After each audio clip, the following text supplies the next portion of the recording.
महाकपि सुग्रीव मन ही मन प्रसन्न हुए और उन्हें राम पर विश्वास हो गया। फिर वे उनके साथ किष्किंधा गुहा में गए।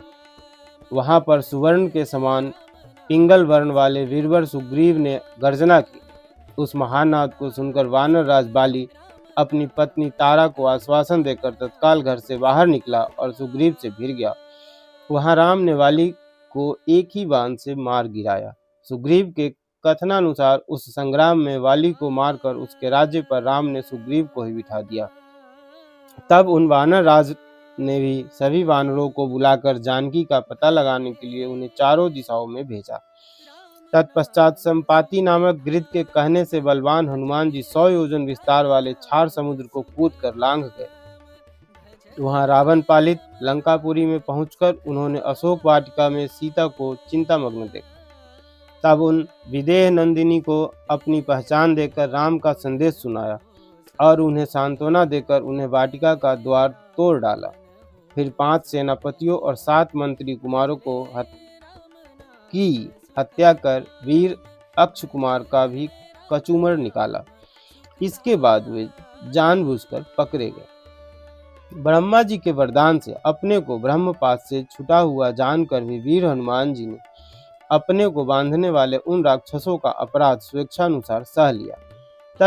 तत्पश्चात मिथिलेश कुमारी सीता के अतिरिक्त समस्त लंका को जलाकर वे महाकपि हनुमान जी राम को प्रिय संदेश सुनाने के लिए लंका से लौट आए।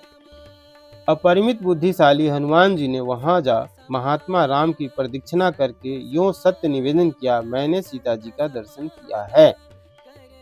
इसके अनंतर सुग्रीव के साथ भगवान राम ने महासागर के तट पर जाकर सूर्य के समान तेजस्वी बाणों से समुद्र को क्षुब्ध किया। तब नदीपति समुद्र ने अपने को प्रकट कर दिया। फिर समुद्र के कहने से राम ने नल से पुल निर्माण कराया। उसी पुल से लंकापुरी में जाकर रावण को मारा। फिर सीता के मिलने पर राम को बड़ी लज्जा हुई। तब भरी सभा में सीता के प्रति हुए मर्मभेदी वचन कहने लगे।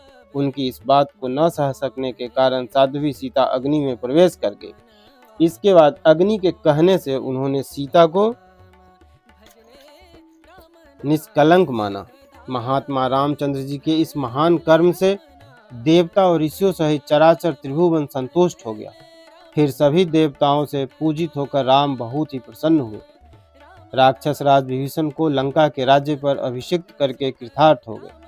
उस समय निश्चिंत होने के कारण उनके आनंद का ठिकाना न रहा।